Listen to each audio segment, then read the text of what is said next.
Seja bem-vindo ao canal do Pastor Estênio e receba a inspiração diária. Sabe, tem coisas que são difíceis de colocar em palavras, não é? E quando a gente fala de fé, uma das figuras mais, misteriosas talvez seja o Espírito Santo. Então a proposta hoje é exatamente essa. Vamos mergulhar nas Escrituras para tentar decifrar quem ele é, olhando para os símbolos, para a obra dele na história e em nós, e no fim, entender o que significa ter uma conexão de verdade com essa força divina.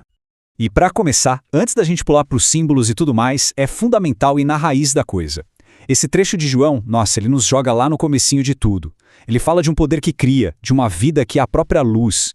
É a base para a gente entender que o Espírito Santo não é só uma energia solta por aí, sabe? Ele é a própria essência da criação e da vida divina em ação. Ok, se o Espírito é tão divino, como é que a Bíblia consegue falar sobre ele? Bom, ela faz isso de um jeito genial, usando uma linguagem cheia de símbolos. E é exatamente isso que a gente vai ver agora, nessa primeira parte. Como aquilo que não pode ser descrito ganha forma através de imagens que a gente consegue entender. E aqui estão os 5 principais que a gente vai explorar. Pense em cada um deles como se fosse uma janela, sabe? Uma janela que abre para um lado diferente da personalidade e da obra do Espírito. A gente tem a pomba, o óleo, a água, o vento e o fogo. Bora descobrir o que cada um deles revela. Começando pela pomba. Essa imagem é clássica, né? Lá do batismo de Jesus. Mas olha, não tem nada a ver com fraqueza. Pelo contrário, é sobre uma pureza que tem poder.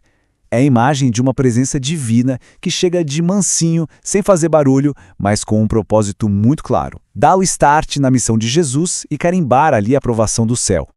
Agora, o óleo.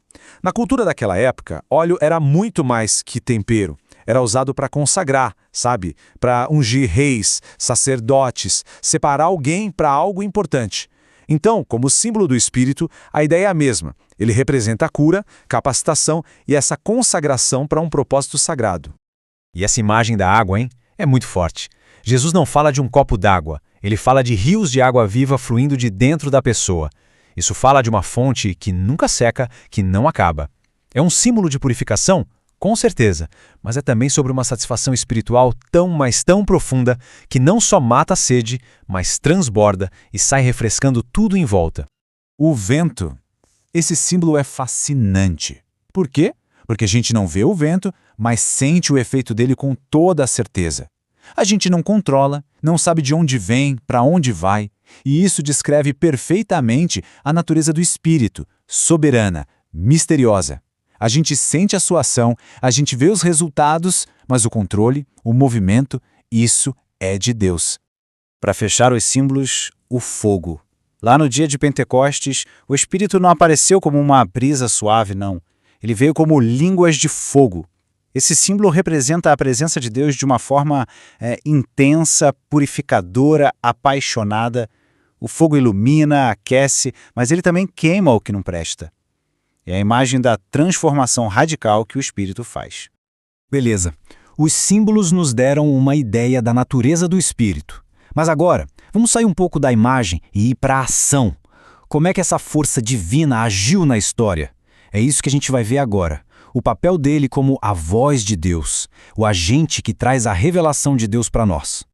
E essa obra de revelação acontece basicamente de 3 maneiras. Primeiro, o Espírito inspirou os profetas a falarem. Segundo, inspirou a escrita da Bíblia, as Escrituras. E terceiro, ele estava lá o tempo todo instruindo o povo de Deus na caminhada. Olha só o que o profeta Miqueias fala aqui. Ele não está batendo no peito dizendo, eu sou o cara, nada disso. Ele reconhece que a coragem, a força para falar uma verdade que ninguém queria ouvir, não vinha dele. Vinha do poder do Espírito do Senhor. Isso deixa claro que o Espírito é a fonte da autoridade de um profeta. Esse versículo de Atos aqui é, muito revelador. Ele mostra que os autores da Bíblia, como o rei Davi, por exemplo, eram mais do que escritores. Eles eram instrumentos. O Espírito Santo é apresentado como o sopro divino por trás das palavras humanas, garantindo que a mensagem de Deus ficasse registrada direitinho para as gerações futuras. Mas a ação do Espírito não era só nesses momentos de bum, profecia. Neemias lembra a gente de um papel mais constante, do dia a dia, o de professor, de guia. Foi o bom Espírito de Deus que ensinou o povo naquela longa viagem pelo deserto, sabe? Mostrando um cuidado, uma paciência, uma orientação. Certo. A gente viu a história, o panorama geral. Agora, vamos trazer isso bem para perto, para algo muito mais íntimo, pessoal. Como é que o Espírito age não no mundo lá fora, mas dentro de uma pessoa? Vamos analisar o impacto direto dele na obra da salvação. E o primeiro passo dessa obra interior é como um despertar. É o Espírito Santo que chega e, sabe, acende a luz. Ele abre os olhos espirituais da pessoa, para ela enxergar a sua condição real, a realidade do pecado, e por causa disso, a necessidade gigante de um Salvador. Depois que a pessoa desperta, vem a iluminação. É literalmente como se uma luz fosse acesa num quarto escuro. O Espírito começa a renovar a mente e aí a pessoa consegue entender as verdades de Deus de um jeito que antes era impossível. É um processo de alinhar o nosso jeito de pensar com o do nosso Criador.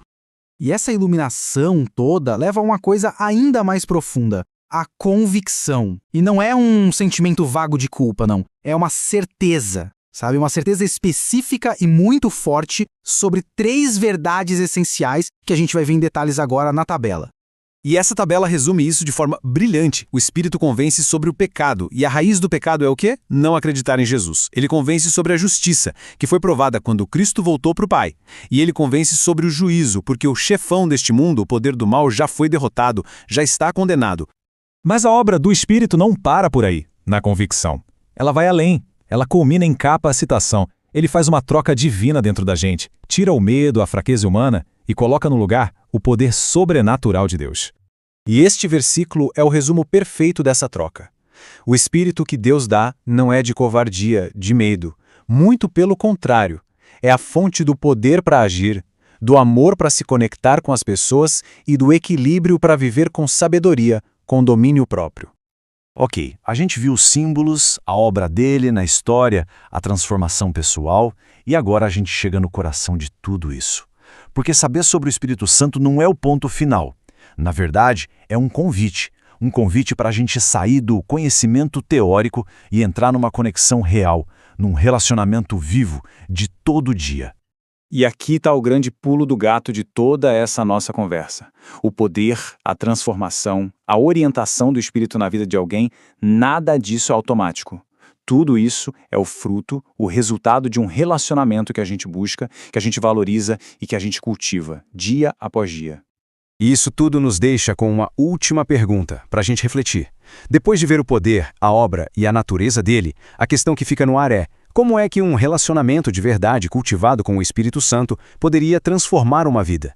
A resposta para isso não está na teoria, né? Está na experiência.